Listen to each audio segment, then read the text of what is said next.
Рустам Валерьевичтің сөзін қуатлап, шыннан да енді шаптығына іштар башқарылды. Шының білән бірге әлі ішлерімізді жетерлік. Енді бұл өлкеде барлық өзіміздің районымыздың граждандарында сақ мұнашы ихтибарлы болуын сұрар едік. Әгер де енді неден болса қорқыныштық барлыққа келе екен. Шұғысыл ташулар білән бәйлі енді бізге müracaat етіп, кесетселер еді. Біздің бұл өлкеде Қадаттан тышқалдар бойынша комиссия ішлеп келе, һәм енді оператив рәвіште реакция жасау мүмкіндігі бар. Шоның білән бірге біздің әйтергә керек Башқұрт Татарстан арасындағы переправа ол кешегі күннен 1 апрельден ябық деп білдірілді. Һәм енді әліге белгілі түгел, қашан ішлей башласа. Бұл күнде наш период, субасу периоды, половодье периоды біздің стабильно өтеді бейтірі керек. Һәм енді шыннан нашы табиғат шартларында шушылай келу, енді бұл периодны оңай өткәріп, қауіп қатарсыз өткәріп жіберуге сәбәпші болар деп шанып қаламыз.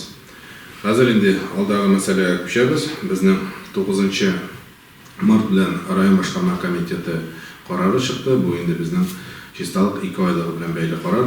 Һәм енді ғадаттағыша, һәр елдағыша біздің һәрбір ұйышма, һәрбір шәхси қожалық, һәркім өзінің қызметін, өзінің өлішін нашы территорияларын чистартуға, аны түзүкләндіруге, кіртірге тиіш болып тұра.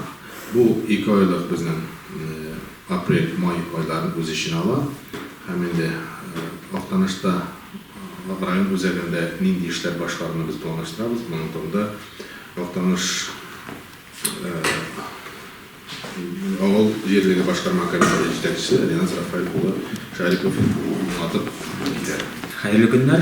Ақтаныш ауылы территориясын санитар чистартуын тәмин ету һәм аны халықтың экологик һәм санитар эпидемиологик қорқынышсызлығы талапларына туры китеру мақсатында Татарстан Республикасы Министрлер Комитетінің Татарстан Республикасының тұрақ пункттары территорияларын чистарту бойынша санитар экологик 2 айлық өткәру турындағы 357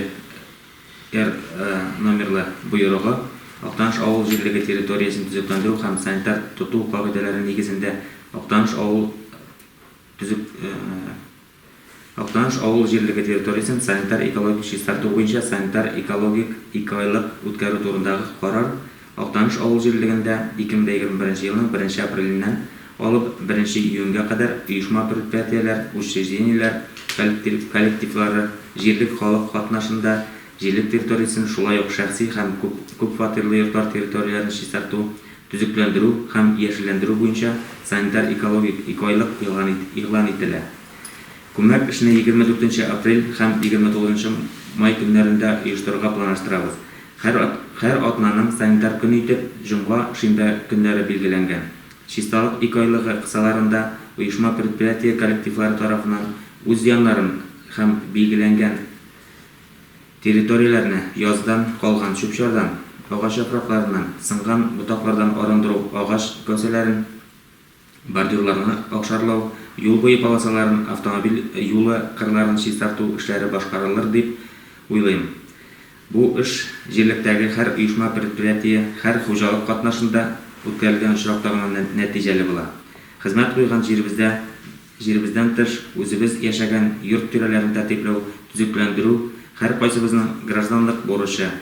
Ихата яңа территориясендә төзелеш материалларын, кипкән, корган белән агач ботакларын, башка көн күреш чүп-чарларын чистартып, тәртипләп кую кирәк. Җирлегебездә 3 зират бар. Зират көннәре үткәрү җирлектә традициягә әйләнгән булса да, өмәгә чыгучылар елдан-ел кими. Иң аянышы, мәңгелек йортыбызда җирләнгән күпчелек кардәшләребезнең каберлекләре чистартылмаган, чүпләрдән арындырылмаган, чардуганнары буялмаган, ташлары урыннарыннан күчкән. Бу кешенең туганына карата гына түгел, ә инде үз-үзен хөрмәт итмәве дип саныйм. Чистарту айлыкларында өмәләрдә 1, 2, 3 май зират көннәрендә бу каберләрне исән булган туганнарыннан, якын кан кардәшләреннән килеп яки кайтып төзекләндерүләрен, тәртипкә китерүләрен сорар идем. Мәңгелек йортыбызны чиста, тәртип булуына битараф булмасак иде, авылдашлар.